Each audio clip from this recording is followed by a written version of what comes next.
Bears are highly expressive animals, and while they don't make all that many vocalizations, they do communicate a great deal through their body language, both with other bears as well as with humans. The different species of bears communicate somewhat differently from each other, and they have their own unique behaviors and individual personalities, which are based on many factors, such as age, available food resources, and other things. Some bears are laid back and rather docile, and others are much more assertive and aggressive. For this video, we'll be taking a look at the body language of the coastal brown bears of Alaska, since many people, especially fishermen, can end up encountering these bears quite regularly during the summer and autumn months. More specifically, we'll take a look at the warning signs that bears clearly communicate through their body language when they're getting aggravated and angry, or if they feel threatened by your presence. Let me first point out that before one heads into bear country for any activity, it's vitally important to be well educated about the bears that you may encounter and how to behave safely while on their turf. I've done a number of videos on these topics which you can check out here on this channel, and I'll be doing many more in the future, so be sure to subscribe.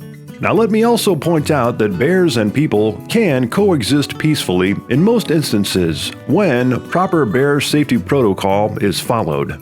However, sometimes a bear's patience wears thin. Some bears, especially those who live in more remote areas of wilderness, are not used to human presence, and they don't welcome it.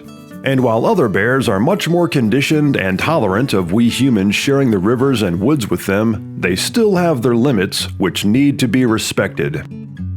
One of the first, more subtle signs that a brown bear is getting a little upset with your presence is what looks like a yawn. This is a low-level sign of stress and an indication that it's time for you to calmly, slowly, and safely move on. Along with this yawning display, a bear may start to move in closer to you, not yet in a manner of an aggressive charge, but as a means of letting you know that you're in their space and that you need to back off. If a brown bear starts to huff and woof at you like a dog, that's a more obvious, elevated sign of aggravation. This behavior can accelerate to the point of becoming loud, aggressive woofs, stomping on the ground, and even bluff charging. If a bear displays any of these behaviors, again, stop whatever you're doing and immediately back off slowly and deliberately. And when doing so, never turn your back on a bear and never run away, which may trigger a chase response like a dog.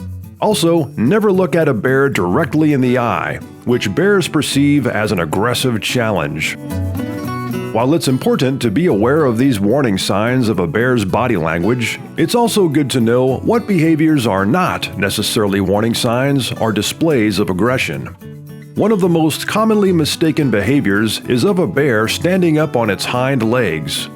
When a bear does this, it can obviously be a very intimidating sight, as brown bears are huge and they tower over people in height. However, in most cases, bears do this simply as a means of getting a higher vantage point and having a better look around at whatever caught their attention. Finally, if you encounter a bear that's just casually strolling by on the other side of the river, a good safe distance away from you, or just sauntering across a beach area, it's generally nothing to get startled by, as the bear is simply heading to wherever it's going. So enjoy the experience of seeing such a magnificent animal, while always making it a point to not do anything to alarm or attract the bear closer to you. Again, the most important thing is to always do your homework before heading into bear country, to obey and follow bear safety protocol at all times, and to get well educated about the bears that may be in the area that you'll be visiting and spending time in. If you'd like to see more videos like this one, be sure to subscribe to this channel and check out the 3 Minutes Outdoors website at 3minutesoutdoors.com.